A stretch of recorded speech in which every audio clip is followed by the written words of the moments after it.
So bash, clothesline.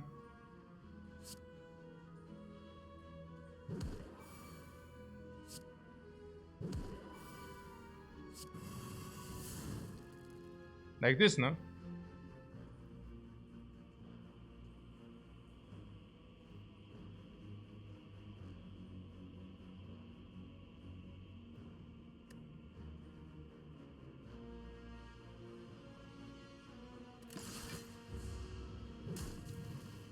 We utilize the thing.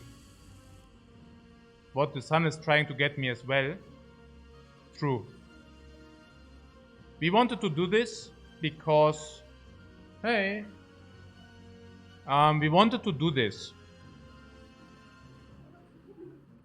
Der Vogel ist in der Tat tot, ja.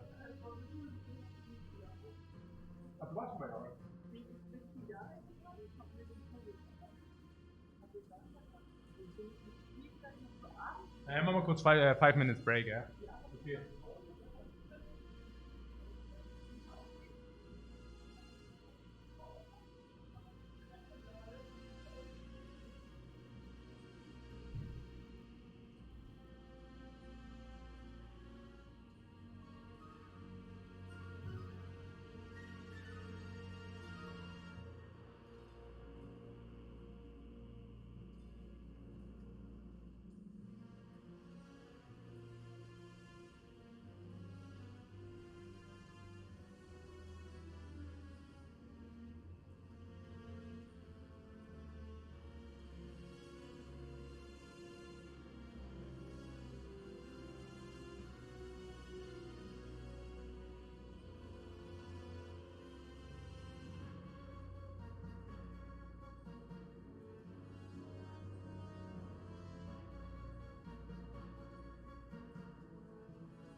Ja, ja, klar, ich hab das Supermüsli so. Cool. Sehr easy, I just get strawberry is Joghurt. Strawberry Joghurt gibt's jetzt. What, exhaust potion comes in hot or what?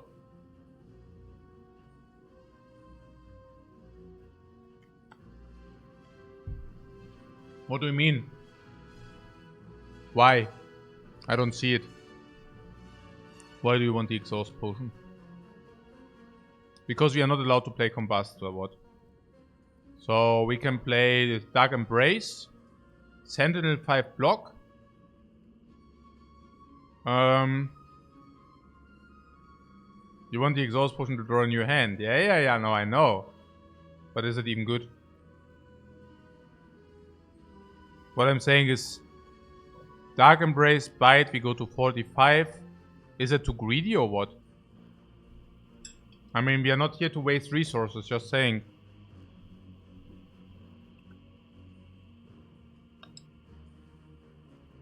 Clicking and turn also draws in your hand, yeah.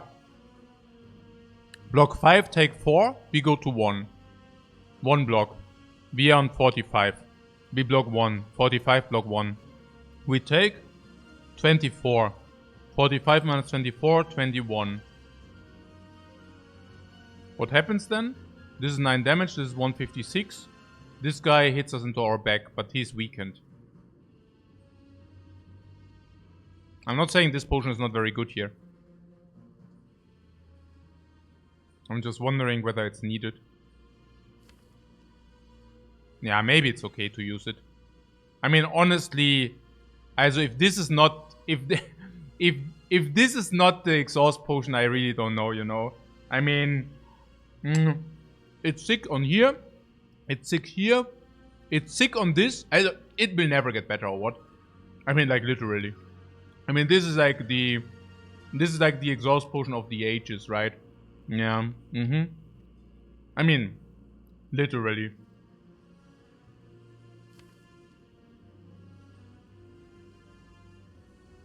What I'm saying is we are not even guaranteed that this doesn't hit us too hard. Yeah. No, this is the elixir we want to have. Even on the Sentinel, of course. On the Combust, you see? Yeah, of course, of course. And also on the Bite, probably most likely. I mean, this Bite... we can exhaust this for 3 damage. And also draw a new card. I mean, it's insane. It's completely insane. It's busted, yeah? Okay. It is busted. Combusted. Okay. Please ignore this. Okay. Here. Pommel Strike. We could play Flame first. Or Seeing Red. What about Seeing Red? Let's play Seeing Red. Okay. Inflame Dropkick. Inflame Pommel Strike. That... Lifecoach is going delusional. Yeah, yeah.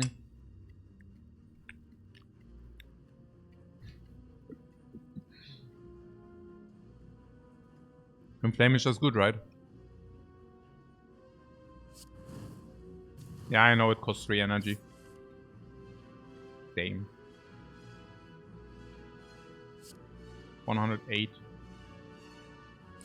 13. Dropkick into Dagger. Dropkick into Bite Dagger works. or Enlightenment. Enlightenment... Nah, it doesn't change a thing, right?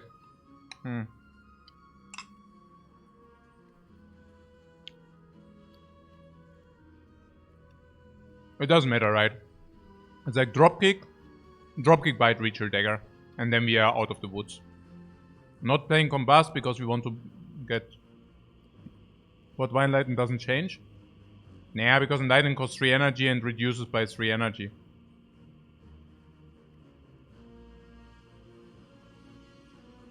Evolve can come later, but we don't even have to... Yeah, let's just do this, okay. So...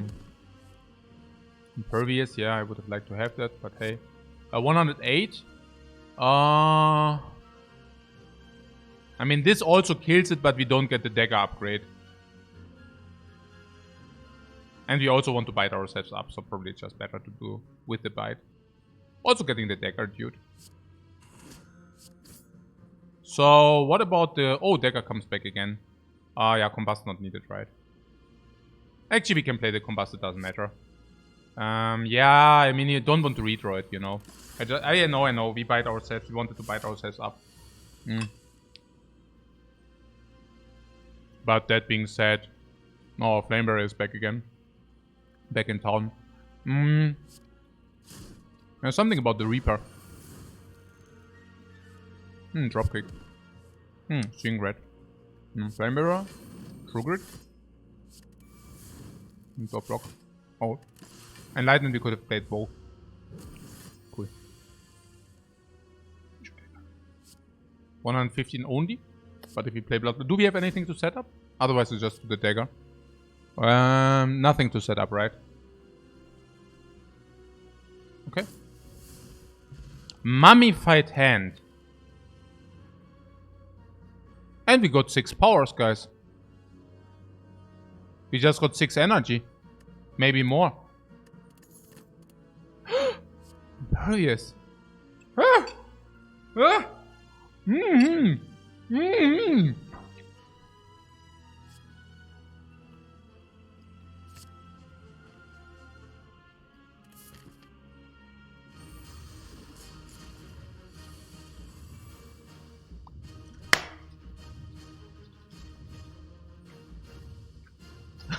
Please get the powers, man. Okay.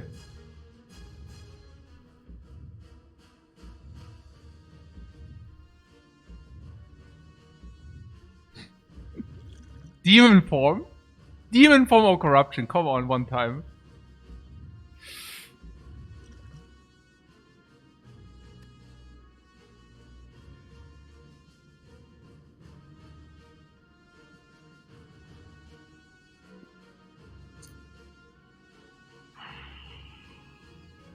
Rupture is a discounted demon form. Rupture double combust. Yeah. Yeah. Hey, we are doing that, guys. No, literally. Literally. Like, ja.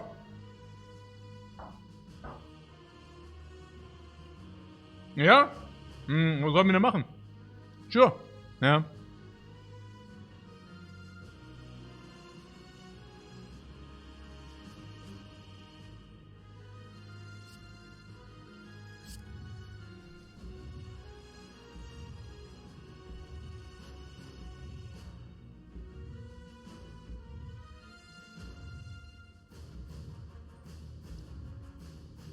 Okay. We do have a buffer. Now the problem is with the buffer, it blocks our ruptures. We need to play impervious, so we are blocked in anyways. What's my point? We want to take damage, because otherwise the rupture will also never work. Second wind now. Yeah, second wind is very clever. Yeah, no. Also.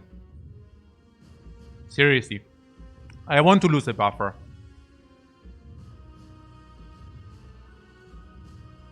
What am I wondering about? About the attack potion. Attack potion can be Hemo. And if attack potion is Hemo... If attack potion is Hemo, we gain 2 strength.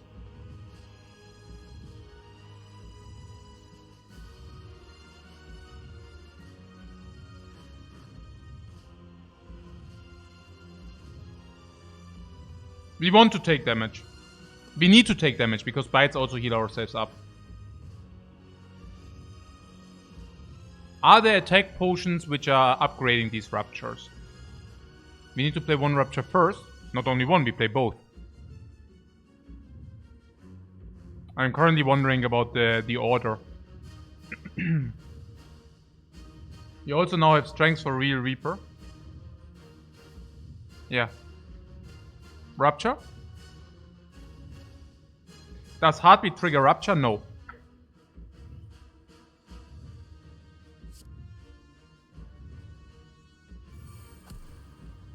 Oh yeah, there's also about the discount. Ah, damn. Yeah, we need this also for the card draw. 4, 5, 6, 7, 8. 4, 5, 6, 7, 8. Let's get the attack potion going.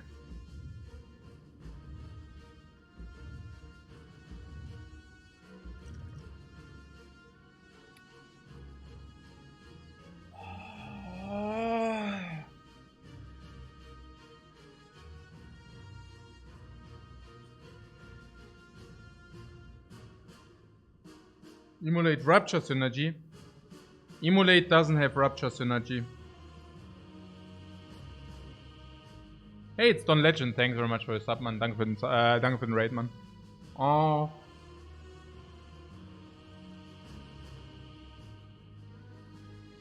We already have Clothesline in the deck. The Emulate is more damage than Clothesline.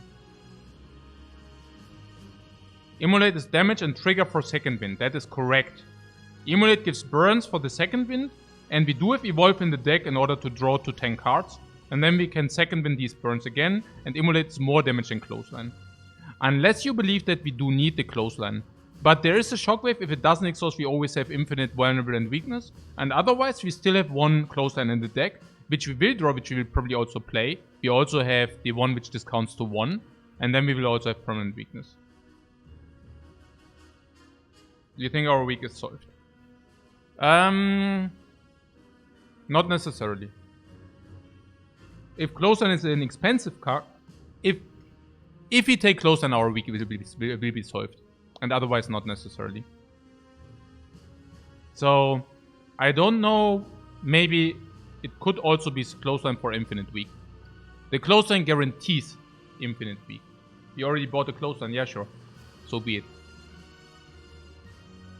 Is it really a problem if you have infinite weakness against the heart?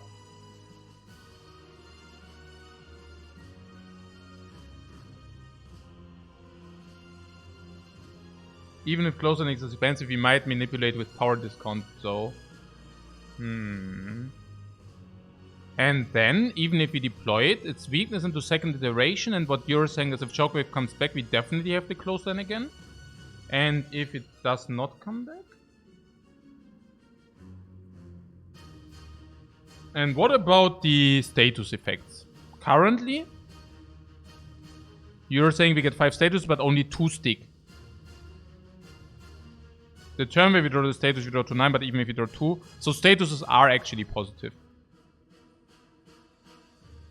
It's true. Yeah.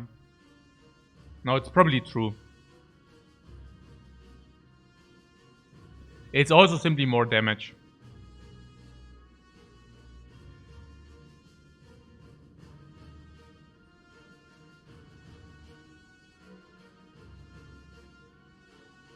On the other hand, Emulate forces us to play Evolve. Okay, which we usually want to do anyways because we have Mummified Hand.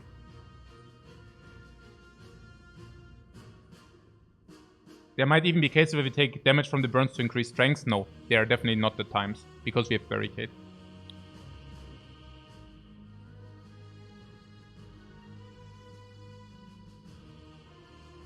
But I can see that Second Wind also exhausts the status effects from the heart.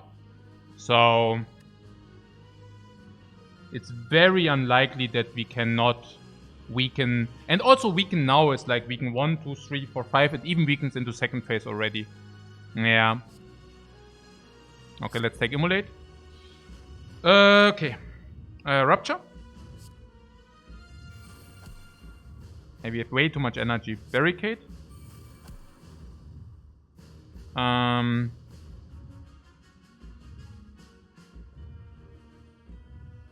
Immolate.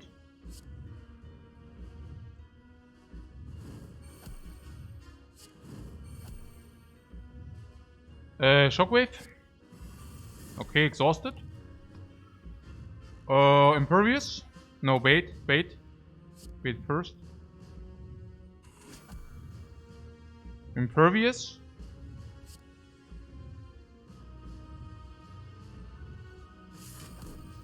Came back. Sentinel defend. Or what? No, defend is positive, negative.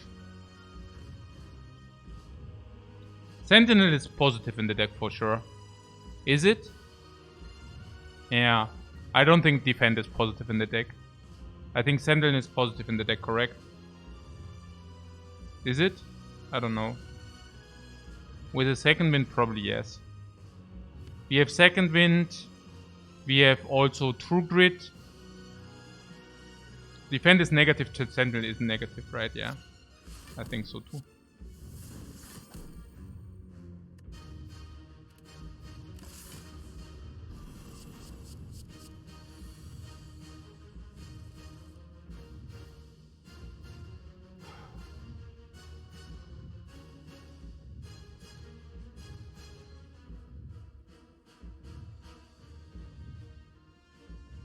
Pommel Strike first for Dark Embrace.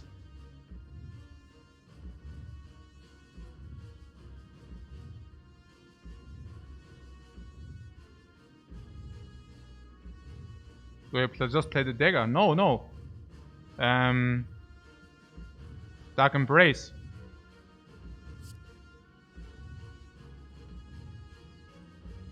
Would be a weekend. Ja, aber Dark Embrace. Oder wie? Was meinst du? Ja.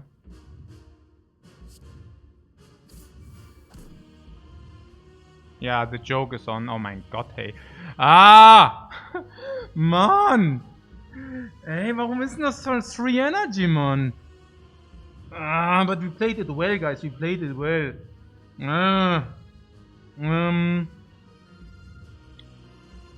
So if we play the Combust here, they are different zeros. If this is 0, we could exhaust this, but only then. Oh, we also need to play Combust too, right?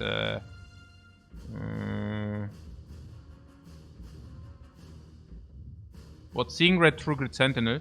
Yeah, we could go to 3 energy, and then we True Grit the Sentinel, we are still at 3 energy. You're basically saying we played the True Grit for free or whatever. And then what?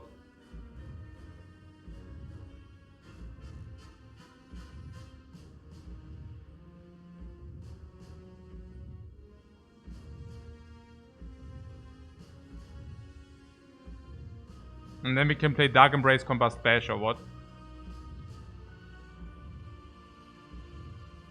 No, we can play Bash, Combust. Bash, Combust, yeah. No, we can guarantee it, yeah. Bash, Combust is good. No, it's not 50-50, it's better. We can actually play Seeing Red on 3 energy, then we are still at 3 energy, and then we can play Bash, Combust, Dark Embrace. Yeah.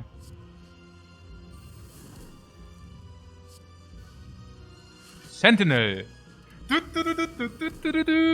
Bash! Combusted, Dark Embrace. Ja, in the Dagger halt, ne?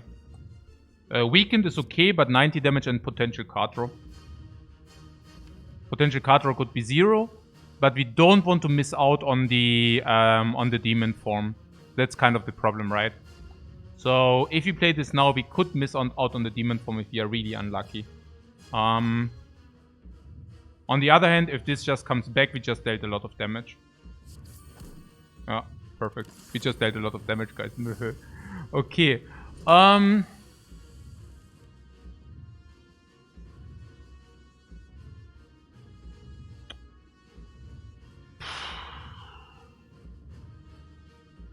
Enlightenment.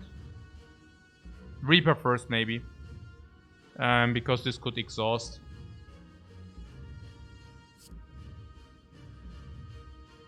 And then we could get a card we could otherwise enlighten, yeah? Yes, good gameplay strikes again. Oh my god, guys. Oh my god. Ja, man, ja, man. Okay. Enlightenment.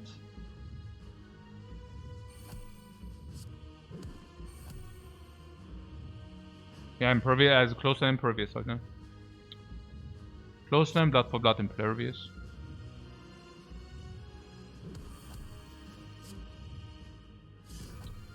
There is a world where we tank. You think, right?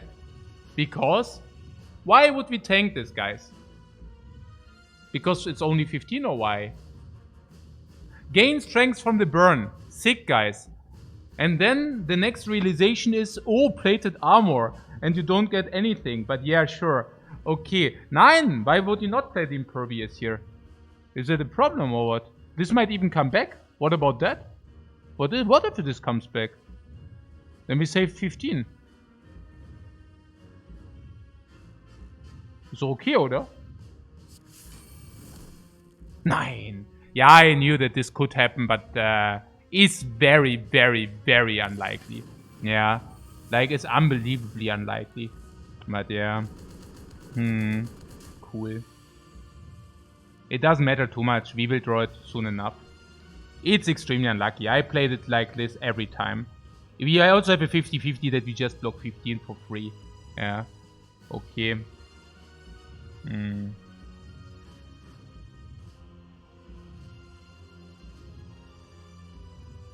Yeah, the dagger got spooned, but not only that, but no, it's everything. Even if you draw into it, it could still cost 0 energy. Like, that's the other thing, right? And also the first Impervious already got spooned, and then we have a 50-50 that we just receive 15 block. Like, for free. Okay, I mean, I take this too. Yeah. No. Seeing Red first for draw. We could also evolve first.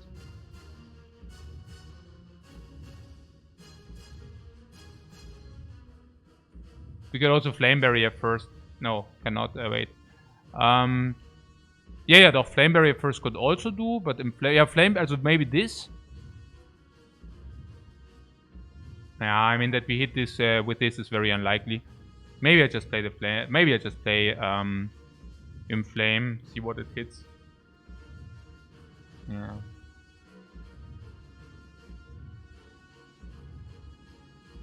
What bite before Flame Barrier? Yeah, but maybe we want to draw. What do we want to play? 5 energy, so we play 1. Yeah, bite probably 2, right? This might not exhaust, so we bite first. Do we bite first? No, we want to bite with Inflame or what? Or you're saying that's nearly irrelevant? Nah. Oh my god, the slime got cheaper. Oh, that was so bad. The slime is positive, you don't even want to play the slime. Evolve in case this draws us something good. Then we can also evolve first. Value slime. Yeah, the value slime.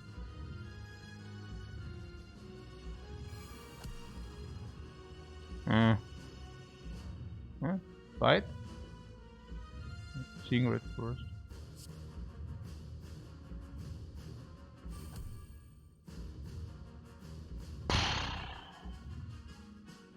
Yeah, the slime is good in the deck, right? Slime is positive, correct? Oh, free draw, you say? It's positive in the deck, no. I mean, currently we have 4 status effects for second wind. And then we don't... Yeah, it's just like draws.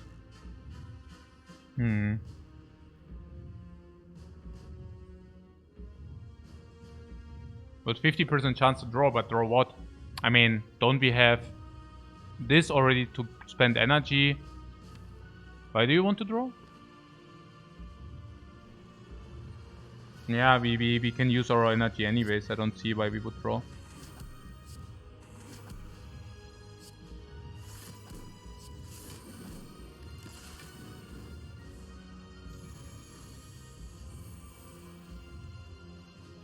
Yeah, there's Combust again.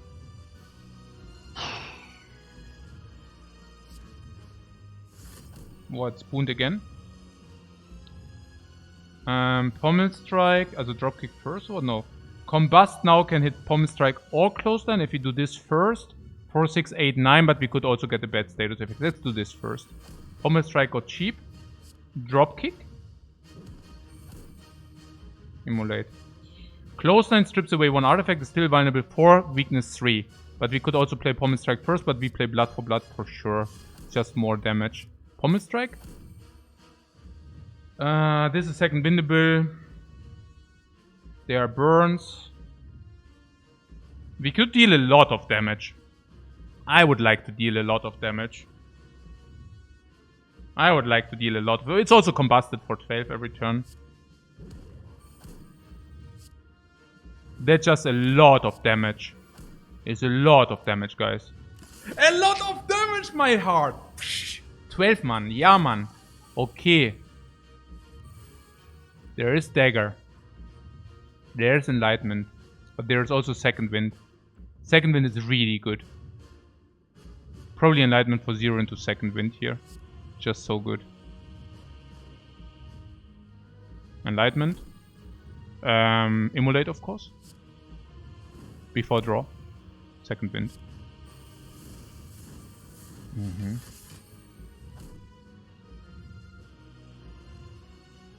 142. Yeah, the dagger might just come back again, honestly. Let's play the dagger. Okay, dagger went away, but it's maxed out. We could strip away the last artifact. I would like to do that.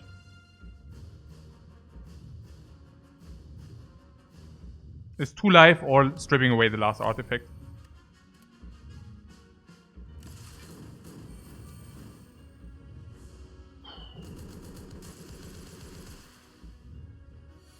Sick. Drop kick.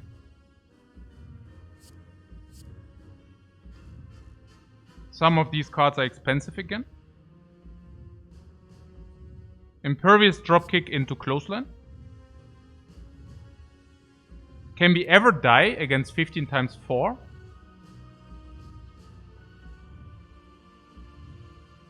Not really, no.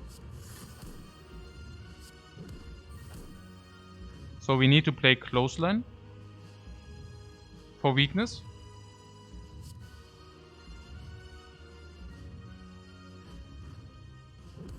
If we play clothesline first, we can never die. Even against the multi-attack, we can never die. Ja, man! Ja, man! Okay, or we can even free the blood potion. Oh, full HP. What an easy run.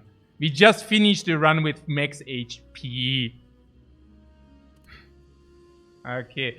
Yeah, so if we play tomorrow again, guys, so can we maybe get an easier run? That would be really appreciated once in a while. My wife is also happy. I can hear it from here. Pretty sick everything, I have to say. Woo! 9 hours? Yeah. This is It's also was from Act 1. We even already in Act 1 was like super tough.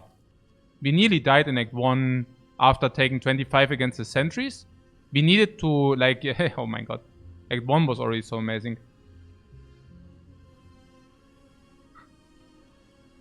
That was hard work, ja, aber hallo.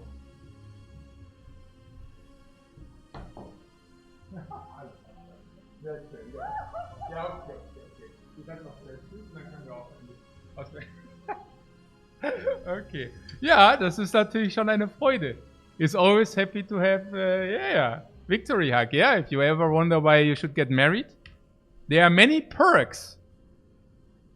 Before I got married, I was wondering, and then like I asked advisor, and the advisor said, "Hey, here's the list of the many perks if you get married." And I was like, "Oh yeah, that sounds good." What? Victory cheers? Victory cheers if you win a Slay Spire run? Really?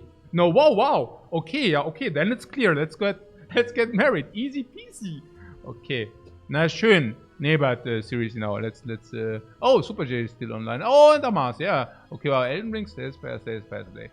Slay Spire. Guys, thanks so much for watching. I hope you had as much fun as I did. That was pretty... Okay, I really need to chill out now, guys. But see each other tomorrow for a new run. We will recap the run tomorrow. I cannot recap that now. I'm just so exhausted right now. Yeah. Thanks very much for watching, guys. And see you tomorrow. Yeah. Wait, mach mal.